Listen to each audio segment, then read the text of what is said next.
your attention in too many directions at once. It makes it harder to focus, harder to stay clear, harder to move with any real sense of stability. When you're in that state, your actions start to reflect that internal pressure. You might take on things that don't truly align with what you want, simply because they feel like opportunities you can't afford to miss. You might say yes when you should say no, just to keep momentum going. You might rush decisions that would benefit from a bit more time and reflection, and over time, that creates a kind of scattered movement. You're doing a lot, but not always in a way that moves you meaningfully forward. There's effort, but not always direction. There's motion, but not always progress. Alignment feels different from the beginning. It doesn't rush. It doesn't demand immediate results. It starts with clarity. You understand what you're doing, and more importantly, why you're doing it. That clarity acts as a filter. It helps you recognize what fits and what doesn't. It allows you to move forward without needing to grab onto everything that comes your way. And because of that, your actions become more focused. You're no longer reacting to every possibility. You're choosing based on what actually aligns with your direction. That shift from reacting to choosing changes the entire experience. There's less noise, less second-guessing. You're not constantly wondering if you're missing something or falling behind. You're engaged with what you've chosen to focus on, and that engagement creates a sense of stability. You're still moving forward, but without that underlying tension that comes from trying to keep up with everything at once. And that stability allows you to think more clearly, to act more precisely, and to adjust when necessary without feeling like everything is at risk. Seneca captured something close to this when he said that if a man knows not to which port he sails, no wind is favorable. Without clarity, every direction feels uncertain. Every opportunity feels equally urgent.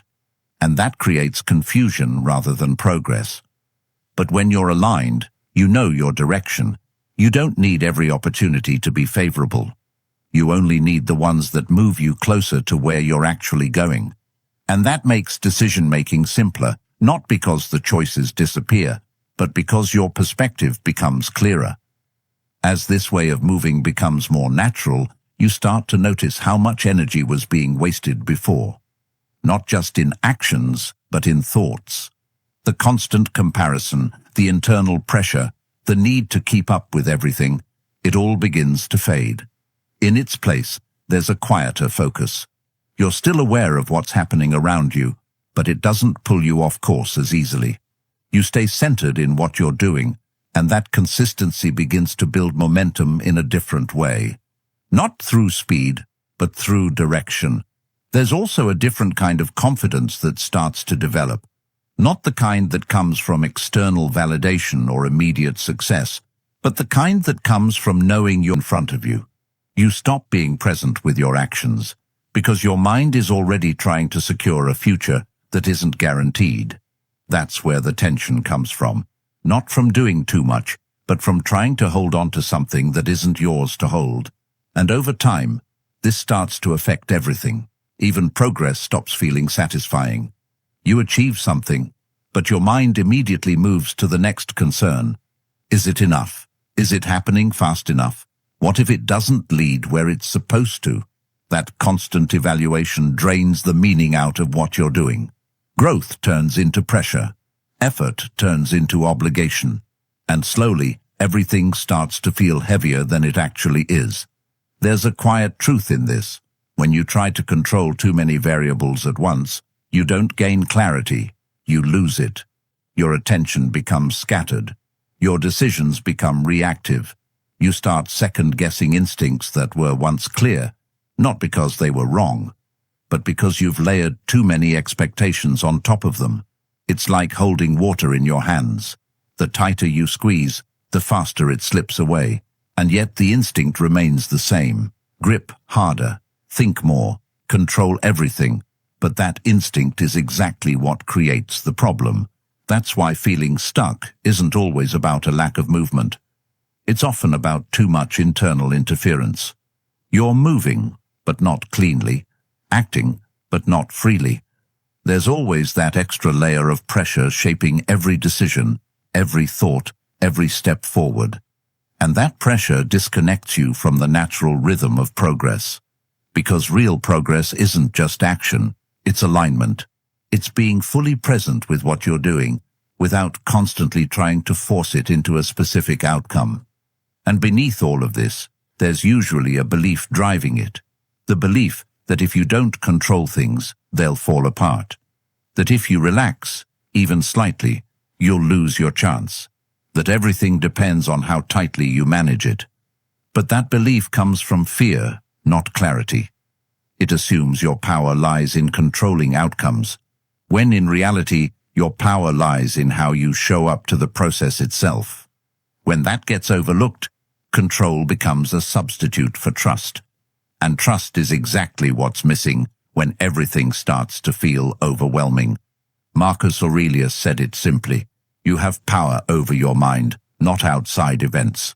The moment you step outside of that, you lose stability. And the more energy you spend trying to control what isn't yours, the weaker you become where it actually matters. If this way of thinking is starting to shift something in you, then stay with it. Build on it. And if you want to keep going deeper into this, please subscribe. Because this isn't about motivation. It's about training your mind to stay clear, steady, and grounded no matter what life throws at you. When you start to see this clearly, something shifts. Not all at once, but gradually. You begin to notice how much of your stress comes not from what you're doing, but from what you're trying to control beyond that. You start to recognize the difference between acting with intention and acting with pressure. And that awareness creates space. Space to step back, space to breathe, space to return to a way of moving that feels grounded instead of forced. Because the truth is, nothing you're chasing responds well to tension. But it responds very differently when you move with clarity, focus, and just enough detachment to let things unfold without gripping them too tightly.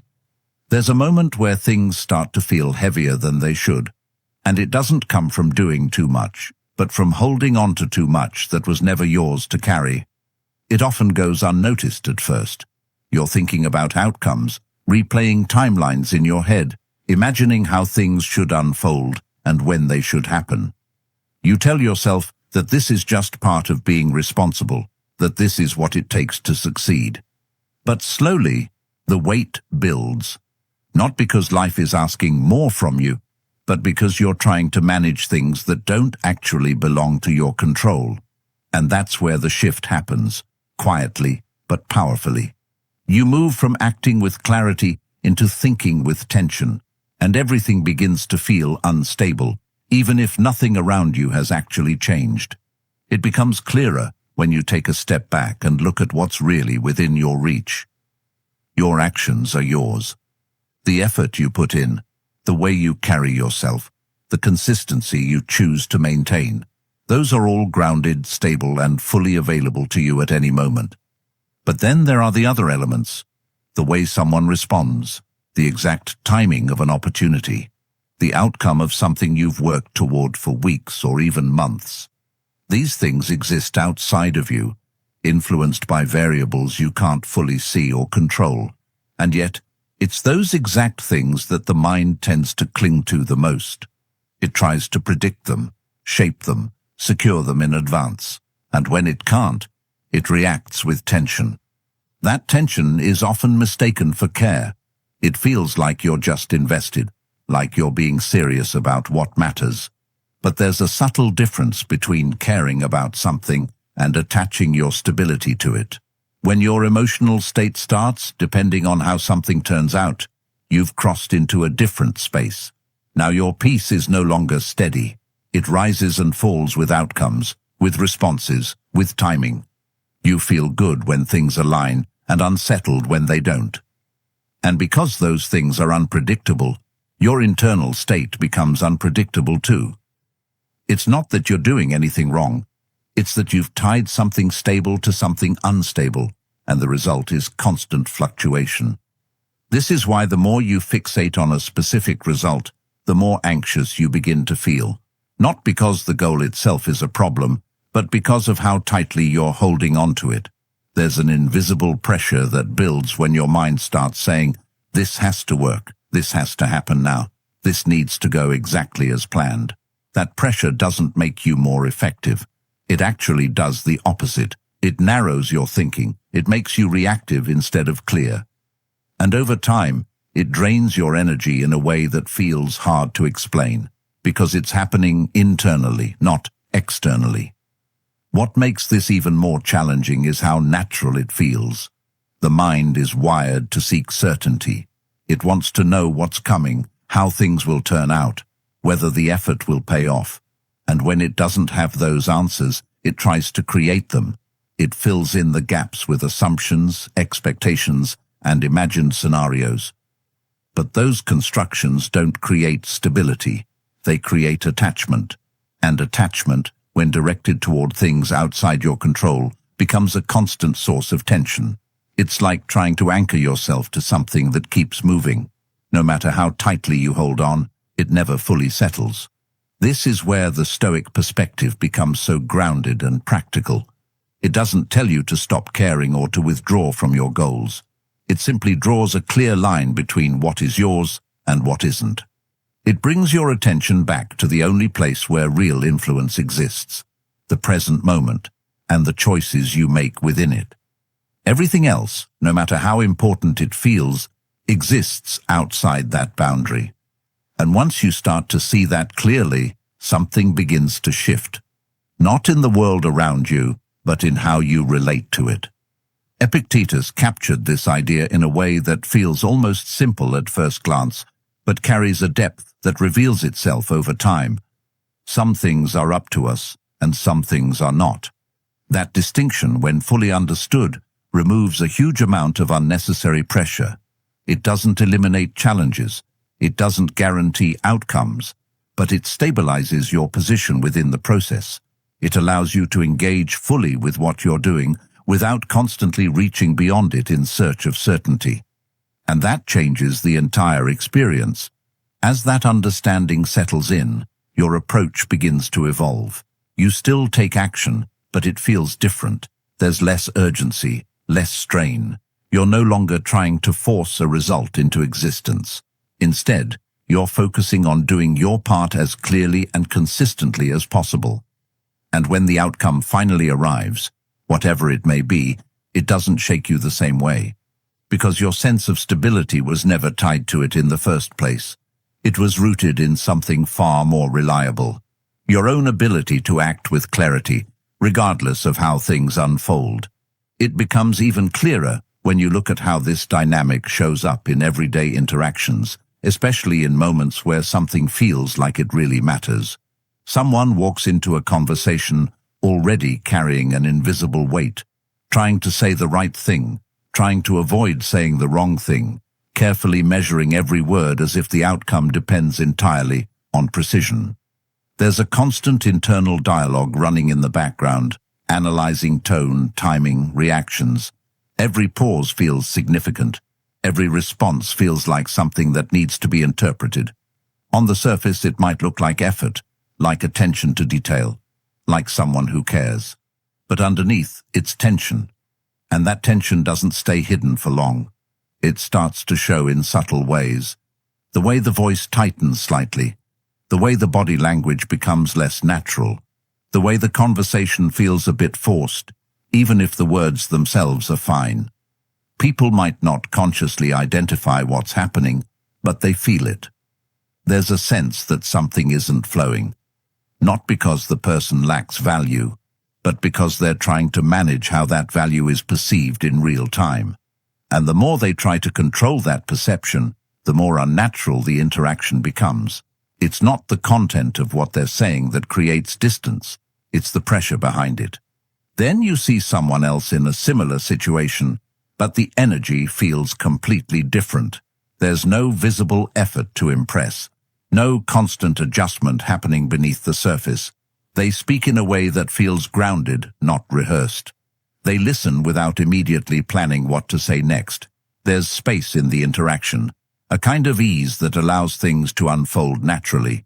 And because of that, people respond differently. There's a sense of comfort, a sense of openness. The conversation flows without friction, and what stands out isn't anything specific they said, but how they carried themselves while saying it. That difference often gets misunderstood. It's easy to assume that the second person is simply more confident by nature, or that they have some inherent advantage, but the real difference lies in their relationship to the outcome. They're not trying to control how they're perceived in every moment. They're not attaching their sense of worth to how the interaction unfolds. And because of that, their attention stays where it actually matters, on the present moment, on the exchange itself. They're engaged, but not gripping. And that creates a completely different experience, both for them and for the person they're interacting with. Carl Jung once pointed out that everything that irritates us about others can lead us to an understanding of ourselves. That idea extends beyond irritation and into these moments of comparison. When you notice the difference between tension and ease in others, it often reflects something internal that hasn't been fully addressed yet. The need to control perception usually comes from a deeper place, a fear of being misunderstood, rejected, or not valued. And that fear creates pressure. It pushes you to manage every detail, to anticipate every possibility, to stay one step ahead of any potential outcome. But in doing so, it pulls you away from authenticity. As this pattern repeats, it begins to shape more than just individual interactions. It influences how you show up in general.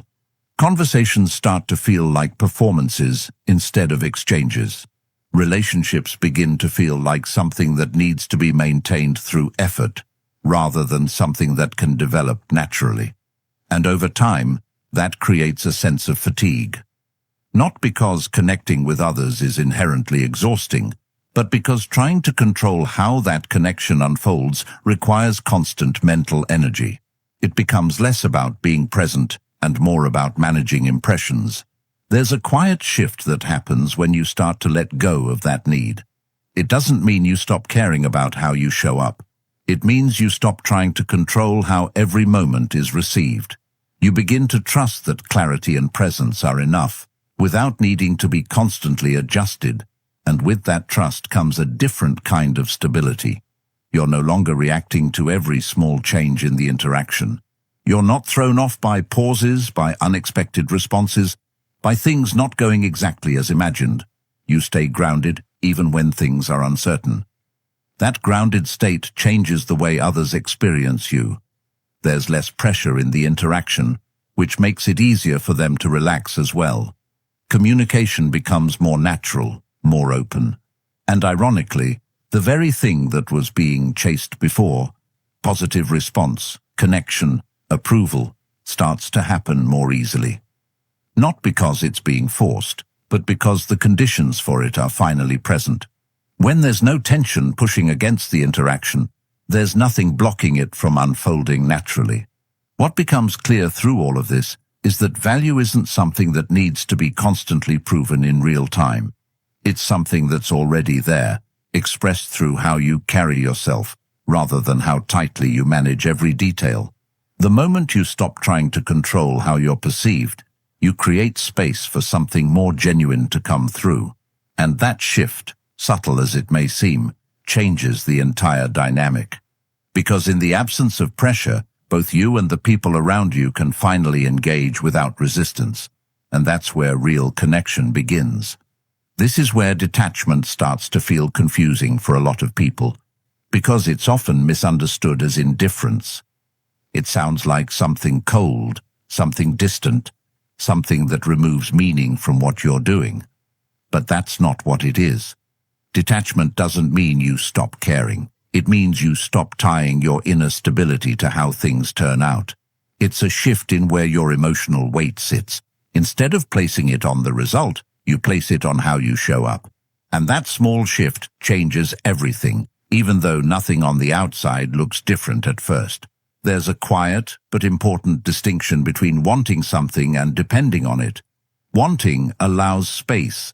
It leaves room for movement, for adaptation, for growth. Depending, on the other hand, closes that space. It creates pressure. It turns the outcome into something that feels necessary for your sense of peace. And when that happens, every delay feels like something is going wrong. Every obstacle feels like a personal setback. It's no longer just part of the process. It becomes something that threatens your stability. And that's where emotional exhaustion begins to build. You start noticing how your mood shifts based on progress. When things seem to be moving forward, there's a sense of relief, maybe even a brief moment of confidence. But the moment something slows down or changes direction, that feeling disappears. Doubt creeps in. Frustration follows. And suddenly, you're back in that cycle of trying to fix, adjust, control. It becomes a pattern that repeats itself, not because the situation demands it, but because your sense of balance is tied to something outside of you, and anything outside of you is, by nature, unstable. What makes this pattern difficult to break is how justified it feels. You tell yourself that of course this matters, of course the outcome is important, and that part is true. The goal, the relationship, the opportunity, those things can hold real value. But the issue isn't the value of the goal. It's the weight you assign to it internally. When your sense of calm depends on that outcome, you're no longer approaching it with clarity. You're approaching it with pressure. And pressure changes the way you think, the way you act, and the way you experience everything along the way. Seneca captured this in a way that feels almost direct enough to overlook if you're not paying attention. He said that we suffer more often in imagination than in reality. That suffering isn't coming from the goal itself, it's coming from everything you've attached to it.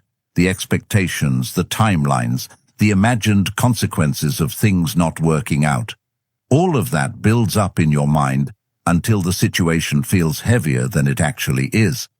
And once that happens, even simple steps start to feel difficult, because you're no longer just taking action. You're carrying the weight of everything that might go wrong. As you begin to see this more clearly, the idea of detachment starts to take on a different meaning. It's not about stepping away from what matters. It's about stepping away from the need for it to unfold in a specific way. You still move forward, you still put in the effort, but you do it without that constant internal pressure. You allow things to develop at their own pace, without interpreting every delay as failure or every obstacle as a sign that something is wrong. And in that space, your thinking becomes clearer. Your actions become more precise. You're no longer reacting to fear. You're responding with intention. This shift also changes how you experience progress. Instead of constantly measuring how close you are to the outcome, you begin to focus on the quality of what you're doing right now. There's a sense of presence that wasn't there before. You're more aware of your actions, more connected to the process. And because of that, the process itself starts to feel more meaningful. It's no longer just a means to an end. It becomes something you can actually engage with fully, without constantly looking ahead for validation.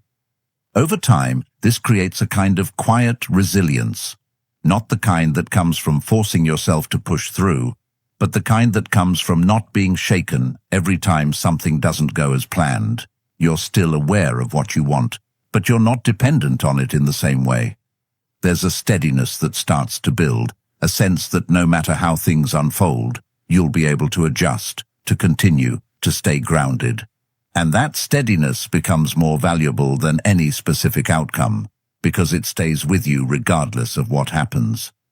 As this way of moving becomes more natural, something interesting begins to happen.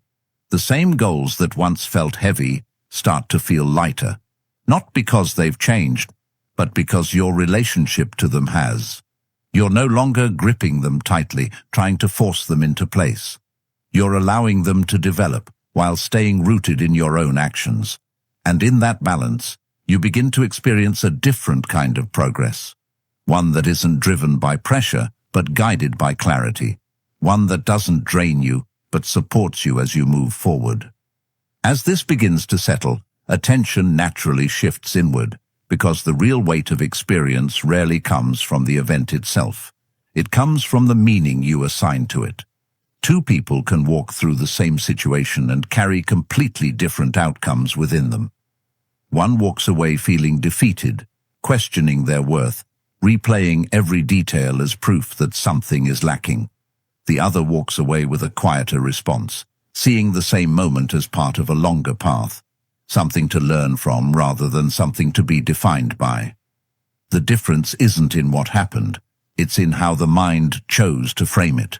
And that framing shapes everything that follows. This is where the idea of control takes on a deeper meaning, because it moves beyond actions and into interpretation. External events come and go, often without warning, often without fairness. They don't ask for permission, and they don't align themselves neatly with expectations. But the space between the event and your reaction, that space belongs to you. It's subtle, often overlooked, but it's always there. And within that space lies the ability to decide how something is understood. Not in a forced, artificial way, but in a deliberate, grounded way that allows you to see clearly instead of reacting immediately. When that space is ignored, thoughts tend to take over automatically. A setback becomes a conclusion. A delay becomes a failure. A rejection becomes a statement about identity rather than a single moment in time. And because those interpretations feel immediate and convincing, they rarely get questioned. They settle in quickly, shaping emotions, influencing behavior, reinforcing patterns that repeat themselves without much resistance. It starts to feel like reality itself is heavy, when in truth, much of that weight is being added internally. Carl Jung once wrote that until you make the unconscious conscious, it will direct your life, and you will call it fate. That line points directly to this process. The thoughts that go unnoticed, the interpretations that feel automatic, the quiet assumptions that shape how you see yourself and the world, those are the forces that quietly guide your experience. When they remain unexamined, they feel like truth. They feel fixed. But once you begin to notice them, to observe them without immediately accepting them, something shifts. The grip they once had begins to loosen. That shift doesn't mean every negative thought disappears. It means you stop treating every thought as a fact. You begin to see that a thought is simply a mental event, not a final conclusion. It arises, it passes, and it only gains strength when it's believed without question. This creates a different relationship with your own mind. Instead of being pulled in every direction by whatever thought appears next, you begin to stand slightly apart from it, observing rather than reacting, choosing rather than absorbing. As that awareness grows, the same situations that once felt overwhelming start to feel more manageable, not because they've changed, but because your interpretation of them has. A challenge becomes something to navigate rather than something to fear. A mistake becomes information rather than evidence of failure. There's a sense of perspective that wasn't there before, a steadiness that comes from recognizing that your experience is not dictated solely by what happens, but by how you understand what happens. This is where real power begins to take shape, not in controlling circumstances, but in directing perception. The Stoics understood that while events are often outside of reach, interpretation is not. It remains within your influence at all times, even when everything else feels uncertain. And when that influence is used with clarity, it changes the entire landscape of experience. Situations that once drained you begin to lose their intensity. Reactions that once felt automatic begin to slow down. There's more space, more control, not over what happens, but over how it's received. That doesn't mean becoming detached from reality or ignoring difficulty. It means engaging with reality in a way that isn't distorted by immediate judgment. It means allowing things to be seen as they are, without layering them with assumptions that create unnecessary suffering. And in that clarity, better decisions begin to emerge. Actions become more intentional. You're no longer reacting to the first thought that appears.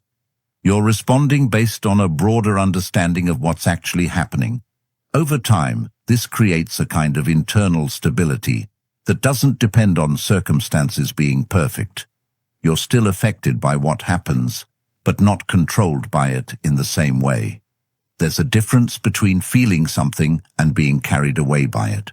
And that difference becomes clearer the more you practice observing your thoughts, instead of immediately identifying with them. It's a quiet shift, but it builds strength in a way that force never could. And as that strength grows, something else begins to fade. The need to constantly interpret every situation in a way that either confirms success or reinforces failure starts to lose its urgency. There's less pressure to define everything immediately, more space to simply experience, to reflect, to move forward without needing every moment to carry a specific meaning. And in that space, your relationship with yourself becomes more stable, less reactive, more grounded in something that isn't easily shaken. What remains is a clearer understanding of where your influence truly lies, not in shaping every outcome, not in controlling every external detail, but in how you meet each moment as it comes. That's where the real shift happens, quietly, steadily, without needing to announce itself. And once it begins, it changes, not just how you think, but how you move through everything that follows. And then comes the part that tests everything you think you've understood so far. Not action, not discipline, not even clarity, but patience. The kind that doesn't feel rewarding in the moment. The kind that doesn't give you immediate feedback. The kind that forces you to sit in uncertainty without reaching for control as a way to escape it. Because even after you've done the work, even after you've adjusted your mindset and let go of that constant need to force outcomes, there's still that quiet voice in the background asking why things aren't moving faster. It doesn't disappear just because you've gained awareness. It lingers, subtle but persistent, questioning the process, questioning the timing, questioning whether something has gone wrong. That voice tends to get louder in stillness. When there's no immediate result, no clear sign that progress is happening, the mind starts searching for explanations. It tries to fill the gap with conclusions. Maybe the effort wasn't enough. Maybe the approach was wrong. Maybe this isn't going to work at all. And just like that, the urge to control starts creeping back in. The impulse to push harder, to adjust more aggressively, to speed things up in any way possible.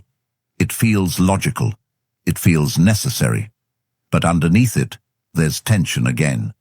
That same tension that was there before, just wearing a different shape. What's difficult about this stage is that nothing looks obviously wrong from the outside. You've taken the right steps. You've shown up consistently. You've stayed focused. And yet the results aren't aligning with your expectations. That gap between effort and outcome is where patience is tested the most. Not when things are falling apart, but when things are simply not moving as quickly as you want them to. And in that space, it becomes very easy to misinterpret delay as failure, to assume that something needs to be fixed immediately, even when nothing is actually broken. This is where understanding timing becomes more than just an idea. It becomes something you have to live through. Growth doesn't always show itself in obvious ways. Sometimes it's happening beneath the surface, in ways that aren't immediately visible. Skills are developing, perspective is shifting, awareness is deepening. But because none of that produces instant results, it can feel like nothing is happening at all. And that feeling creates pressure. Pressure to act, to change something, to do anything that might create movement. But not all movement is progress, and not all stillness is stagnation. Epictetus expressed this in a way that cuts through the impatience without dismissing it. No great thing is created suddenly. That idea isn't meant to slow you down. It's meant to ground you, to remind you that anything meaningful takes time to unfold. Not because it's being withheld, but because it's developing in stages that can't be rushed. Just like a structure needs a foundation before it can rise, your growth needs time to stabilize before it can produce visible results. And when you try to accelerate that process artificially, you don't strengthen it, you weaken it. The difficulty is that modern expectations don't align with this reality. Everything around you suggests speed, immediate results, quick success, fast progress. And when your experience doesn't match that pace, it creates a sense of falling behind. But that sense is often based on comparison, not truth. You're measuring your progress against timelines that may not even apply to your situation. And in doing so, you lose sight of the fact that your path has its own rhythm, one that doesn't need to match anything outside of it. As you begin to accept that, patience starts to feel less like waiting and more like allowing. Allowing things to develop at the pace they need to, without constantly interfering. Allowing yourself to continue showing up without demanding immediate proof that it's working. And that shift removes a significant amount of pressure. You're no longer trying to force results into existence. You're creating the conditions for them to emerge naturally. And those conditions are built through consistency, clarity, and time. There's also a different kind of trust that begins to form here. Not blind optimism, not passive hope, but a grounded trust in the process itself. You start to see that not everything needs to be controlled to move forward. That your role is to act, to stay aligned, to keep refining your approach where necessary, but not to dictate the exact moment when everything should come together. That part doesn't belong to you. And once that becomes clear, the tension around timing begins to loosen. This doesn't mean impatience disappears completely. It still shows up from time to time. But it no longer dictates your actions in the same way. You notice it, you understand where it's coming from, and you choose not to let it pull you back into that cycle of force and control. You stay steady. You continue moving forward, even when there's no immediate reward. And over time, that steadiness becomes one of your strongest advantages. Because while others might rush, react, and burn out trying to speed things up, you're building something more sustainable, something that isn't dependent on constant validation or immediate outcomes. And when the results do begin to show, they carry a different kind of weight. Not because they came quickly, but because they were built on a foundation that wasn't rushed, forced, or compromised along the way. At some point, without a dramatic moment or a clear signal, the shift begins to happen. It doesn't arrive as a sudden realization or a single decision. It builds quietly through small adjustments in how you think, how you act, and how you relate to what you're pursuing. What once felt like chasing starts to feel unnecessary. That constant urgency, that need to reach something as quickly as possible, begins to lose its hold, and in its place, something steadier starts to form. Not slower in a negative sense, but more deliberate, more grounded, more aware of what actually matters and what doesn't. Chasing always carries a certain kind of energy. It's driven by fear, even if it doesn't always look like it on the surface. Fear of missing out on an opportunity. Fear of falling behind others who seem to be moving faster. Fear of not being enough as you are. And because it's rooted in fear, it creates urgency. It pushes you to act quickly, sometimes without fully thinking things through. It makes everything feel immediate, as if every decision carries a level of importance that demands instant action. But that urgency comes at a cost. It pulls your attention in too many directions at once.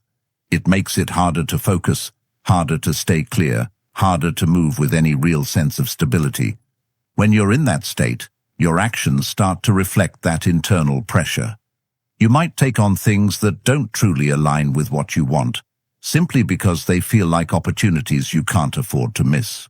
You might say yes when you should say no, just to keep momentum going. You might rush decisions that would benefit from a bit more time and reflection, and over time, that creates a kind of scattered movement. You're doing a lot, but not always in a way that moves you meaningfully forward. There's effort, but not always direction. There's motion, but not always progress. Alignment feels different from the beginning. It doesn't rush. It doesn't demand immediate results. It starts with clarity. You understand what you're doing, and more importantly, why you're doing it. That clarity acts as a filter. It helps you recognize what fits and what doesn't. It allows you to move forward without needing to grab onto everything that comes your way. And because of that, your actions become more focused. You're no longer reacting to every possibility. You're choosing based on what actually aligns with your direction. That shift from reacting to choosing changes the entire experience. There's less noise, less second-guessing. You're not constantly wondering if you're missing something or falling behind. You're engaged with what you've chosen to focus on, and that engagement creates a sense of stability. You're still moving forward, but without that underlying tension that comes from trying to keep up with everything at once. And that stability allows you to think more clearly, to act more precisely, and to adjust when necessary without feeling like everything is at risk. Seneca captured something close to this when he said that if a man knows not to which port he sails, no wind is favorable. Without clarity, every direction feels uncertain. Every opportunity feels equally urgent. And that creates confusion rather than progress. But when you're aligned, you know your direction. You don't need every opportunity to be favorable. You only need the ones that move you closer to where you're actually going. And that makes decision-making simpler, not because the choices disappear, but because your perspective becomes clearer. As this way of moving becomes more natural, you start to notice how much energy was being wasted before. Not just in actions, but in thoughts. The constant comparison, the internal pressure, the need to keep up with everything, it all begins to fade. In its place, there's a quieter focus. You're still aware of what's happening around you, but it doesn't pull you off course as easily. You stay centered in what you're doing, and that consistency begins to build momentum in a different way. Not through speed, but through direction. There's also a different kind of confidence that starts to develop. Not the kind that comes from external validation or immediate success, but the kind that comes from knowing you're moving in a way that makes sense for you. You trust your decisions more because they're grounded in clarity rather than urgency. And that trust reduces the need to constantly check, adjust, and seek reassurance. You're not looking for confirmation at every step. You're moving forward based on a deeper understanding of what matters. This doesn't mean everything becomes easy. Challenges still come. Uncertainty still exists. But your relationship to those challenges changes. You're not thrown off by them in the same way, because your movement isn't based on reacting to every external shift. It's based on something more stable. You can adapt without losing direction. You can adjust without feeling like you're starting over. And that makes the entire process feel more sustainable over time. As this continues, the difference between chasing and aligning becomes impossible to ignore. One drains you, pulling you in multiple directions without clear purpose. The other supports you, guiding your actions in a way that feels consistent and grounded. And once you've experienced that difference, it becomes much harder to go back to that constant state of urgency. Not because you're forcing yourself to avoid it, but because it no longer feels necessary. What remains is a way of moving that is both intentional and calm.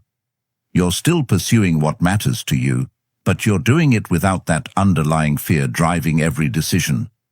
You're not trying to control every outcome. You're focusing on your direction, your actions, your presence. And in that space, progress begins to take on a different quality. It's not rushed. It's not forced. It's steady, clear, and built on something that doesn't collapse under pressure. There's a point where it starts to feel almost counterintuitive. Everything you've been taught suggests that more effort should lead to better results, that pushing harder should bring things closer. That intensity is the path forward. And yet, the more pressure you apply, the more things seem to blur. Decisions become less clear, reactions become quicker, but not necessarily better. It's as if the very thing you believe is helping you is quietly working against you. And that's where the shift toward calm begins to make sense, not as a passive state, but as a more effective one. Tension has a way of narrowing your perception. When you're anxious, your focus becomes tight, almost tunnel-like. You start looking for immediate solutions, quick fixes, anything that can relieve the discomfort of uncertainty. But in doing so, You miss what sits just outside that narrow frame. Opportunities that don't match your immediate expectations get overlooked. Signals that require a bit of patience to recognize get ignored. And your decisions start to come from a place of urgency rather than clarity. You're still moving, but you're not always moving well. In contrast, when your mind is calm, something opens up. Your awareness expands. You're able to take in more information without feeling overwhelmed by it. You notice patterns that weren't obvious before. You see connections that didn't stand out under pressure. And because of that, your decisions become more precise. You're not reacting to the first thought or emotion that appears. You're allowing a moment of space, just enough to choose your response instead of being driven by impulse. That small difference, repeated over time, creates a completely different trajectory. This doesn't mean that calmness eliminates effort. You're still engaged, still focused, still taking action. But the quality of that action changes. It becomes more deliberate. You're no longer overcorrecting every time something shifts slightly. You're not constantly second-guessing yourself in the middle of moving forward. There's a steadiness that supports your decisions, even when the outcome isn't immediately clear. And that steadiness allows you to stay consistent in a way that tension never could. Marcus Aurelius once reflected that the impediment to action advances action, and what stands in the way becomes the way. That idea carries a deeper meaning when viewed through this lens. Obstacles don't just test your effort, they test your state of mind. If you meet them with tension, they become heavier, more complicated, more overwhelming. But if you meet them with clarity, they reveal something useful. They show you where to adjust, where to refine, where to grow. The obstacle itself doesn't change. What changes is how effectively you can work with it. Over time, these small shifts in how you respond begin to compound. One clear decision leads to another. One moment of patience prevents an unnecessary reaction. One instance of awareness allows you to recognize an opportunity that would have otherwise passed unnoticed. None of these moments feel dramatic on their own. They're subtle, almost easy to overlook. But together, they create momentum. A different kind of momentum, not built on force but on consistency and clarity. What's important to understand is that relaxing isn't about stepping back from life. It's about stepping back from unnecessary pressure. It's about removing the tension that interferes with your ability to think and act effectively. When that tension fades, your natural ability to respond improves. You don't need to push yourself into better decisions. They start to emerge more naturally because your mind isn't clouded by constant urgency. There's also a shift in how you experience time. Under pressure, everything feels rushed. You feel like you're always behind, always trying to catch up, always needing to move faster. But when you're calm, time feels different. There's more space in each moment. You're not trying to compress everything into immediate results.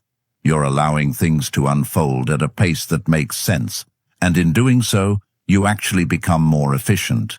Not because you're moving faster, but because you're moving with greater precision. As this becomes more familiar, the idea that relaxation leads to better outcomes stops feeling strange. It starts to feel logical.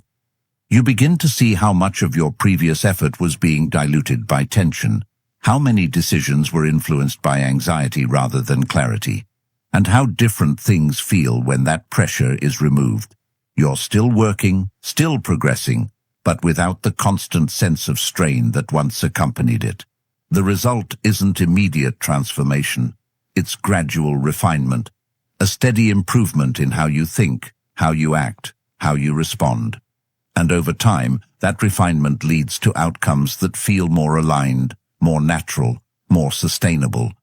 Not because they were forced into place, but because you created the conditions for them to develop. And those conditions come from a state of mind that is clear, grounded, and free from the unnecessary weight of constant control. There's a certain kind of person you've probably noticed, even if you couldn't quite explain what sets them apart. They move through situations with a sense of ease that doesn't look forced or rehearsed. They're focused, but not tense, engaged, but not overwhelmed. It's not that their lives are free from difficulty or uncertainty, it's that they don't carry those things in a way that weighs them down. There's space in how they think, in how they respond, in how they move forward, and because of that, things seem to unfold around them in a way that feels almost natural. At first, it's easy to assume that they've simply figured something out that others haven't, that they have more confidence, more skill, more experience. But when you look closer, the difference isn't always in what they have. It's in how they relate to what they have. They don't approach every situation with the need to control it. They don't treat every outcome as something that must go a certain way.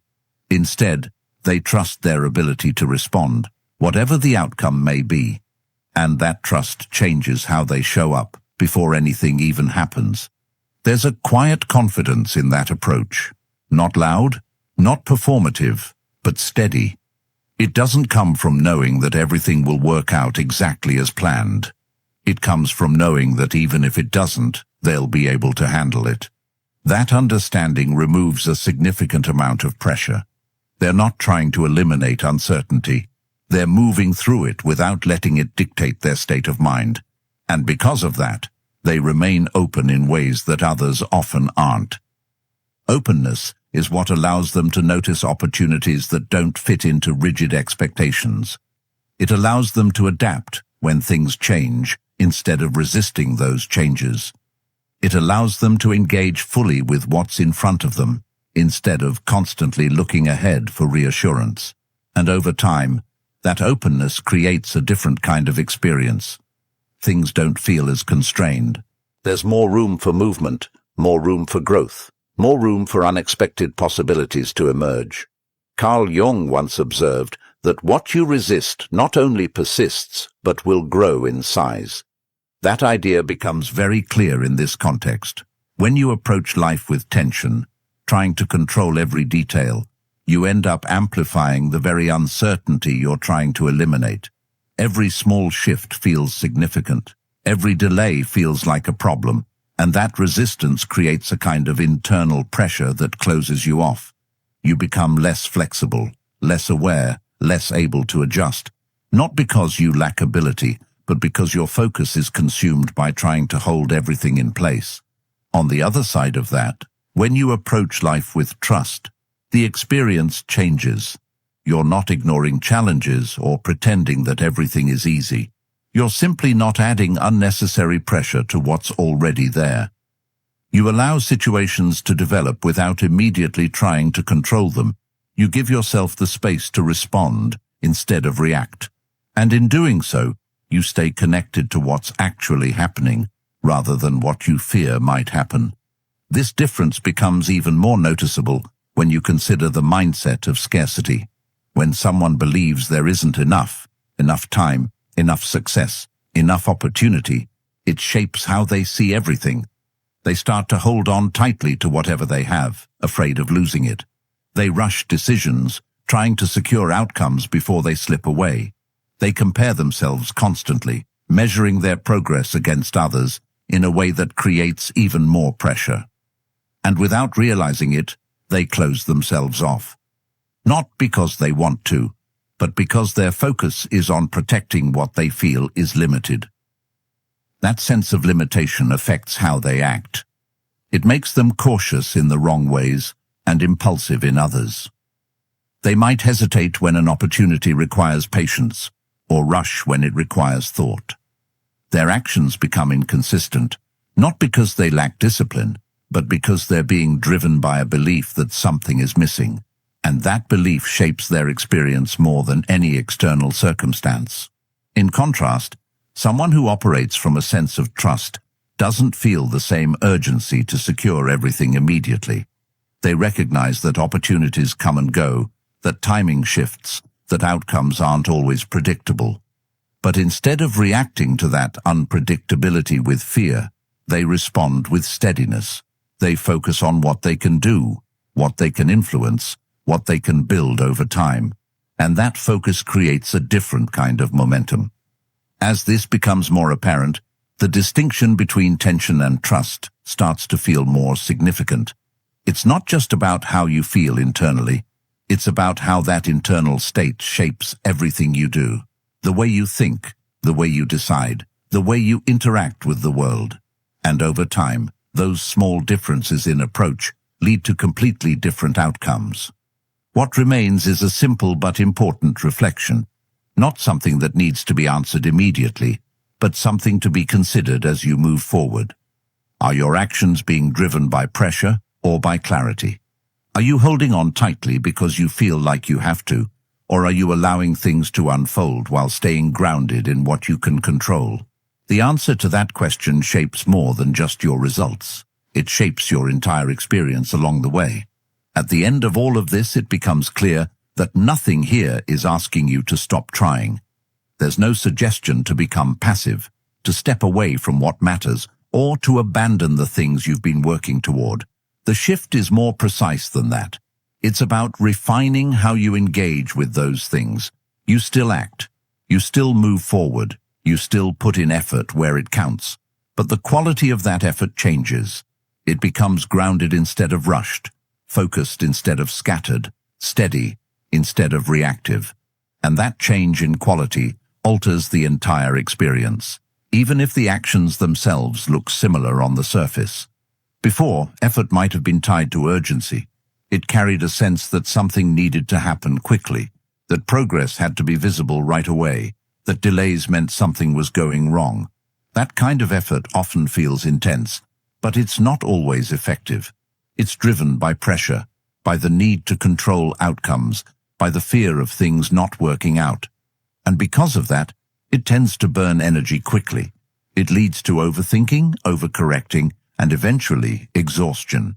Not because effort itself is exhausting, but because of the way it's being applied.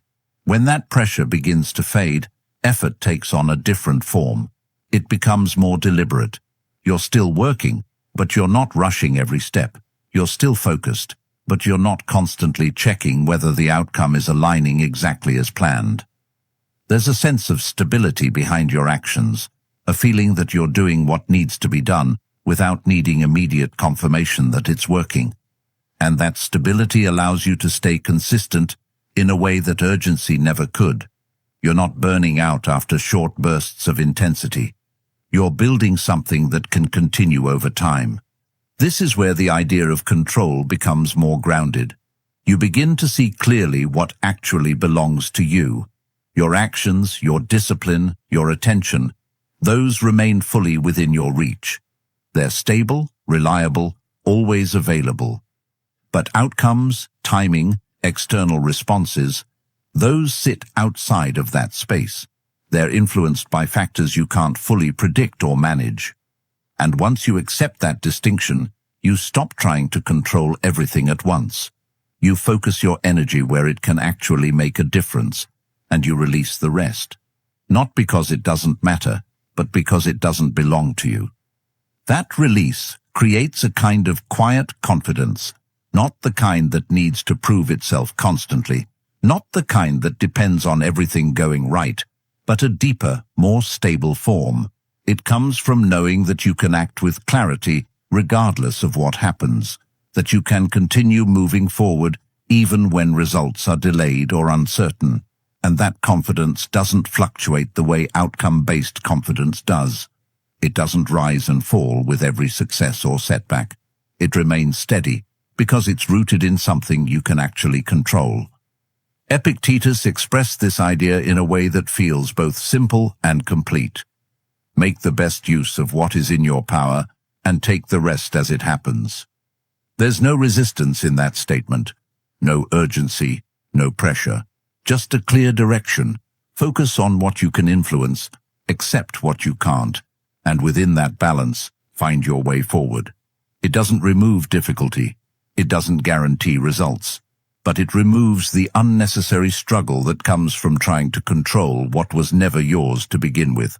As this way of thinking becomes more natural, your relationship with progress begins to change.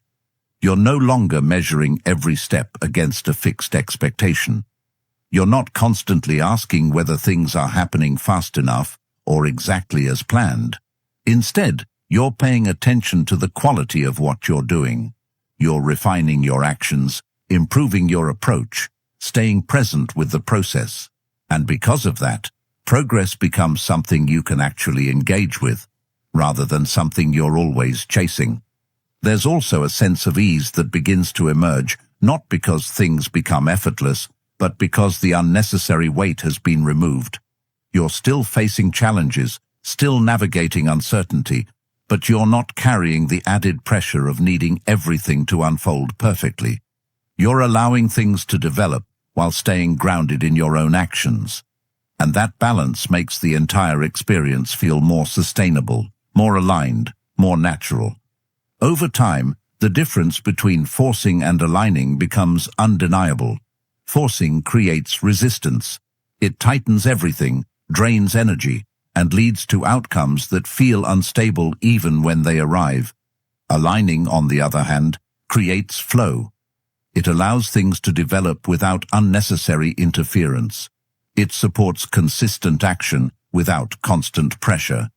And while it may not always feel as immediate, it builds something far more reliable in the long run. What remains is a way of moving that doesn't rely on urgency to create progress. You act because it's the right action to take, not because you're trying to force a specific result. You stay focused on what you can control, and you allow everything else to unfold as it will. And in that space, something shifts quietly but permanently. You stop chasing outcomes as if they define you, and you start aligning your actions with a clarity that doesn't depend on them. And from that place, progress begins to take on a different meaning, one that isn't driven by pressure, but guided by purpose and sustained by a steady, grounded sense of control. As everything begins to settle into place, there's one final layer that often goes unnoticed, and yet it ties everything together in a way that makes the entire approach sustainable. It's the understanding that this isn't a one-time shift. It's not something you realize once and then carry perfectly forever. It's something you return to, again and again, especially in moments where the pressure starts creeping back in. Because it will. There will be times when things feel urgent again, when outcomes feel important in a way that pulls you back toward control. And in those moments, what matters isn't perfection. It's awareness. That awareness allows you to catch yourself before the old patterns fully take over. You notice when your thoughts start racing ahead of the present moment. You recognize when your actions begin to carry that familiar tension. And instead of following that pattern all the way through, you pause. Not dramatically, not in a way that interrupts everything, but just enough to shift your attention back to what's actually within your control. That pause is small, but it's powerful. It creates space. And within that space, you have a choice. Over time, these small moments of awareness begin to build into something stronger.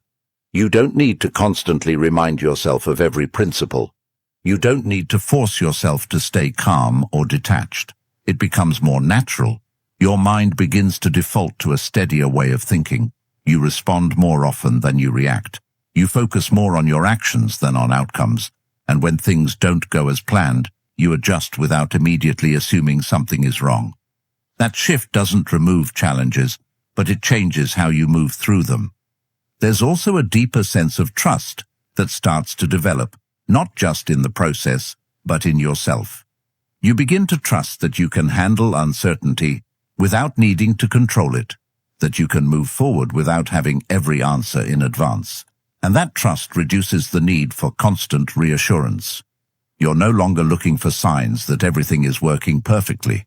You're grounded in the understanding that progress isn't always visible in the moment, but it's still happening. Seneca once reflected that true happiness is to enjoy the present without anxious dependence upon the future. That idea captures this final layer in a simple way. When your attention is no longer pulled forward by constant worry or pressure, you become more present with what you're doing. And in that presence, there's a different kind of satisfaction, not one that depends on results, but one that comes from being fully engaged with the process itself. And from there, everything begins to feel more aligned. Not because life suddenly becomes predictable, but because you're no longer trying to force it into a specific shape.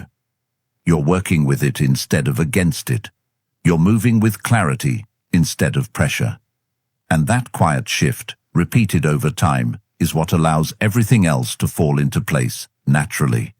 In the end, nothing truly meant for you requires you to chase it with desperation. What's meant for you asks for clarity, patience, and the strength to stay grounded while everything unfolds. The moment you stop forcing life, you stop fighting it, and that's when things begin to move in ways you couldn't control, but always needed. If this spoke to something deeper in you, there's another video on the screen right now that will take you even further into this way of thinking. Stay with it. Keep building that inner strength. And truly, thank you for being a part of Stoic Journal.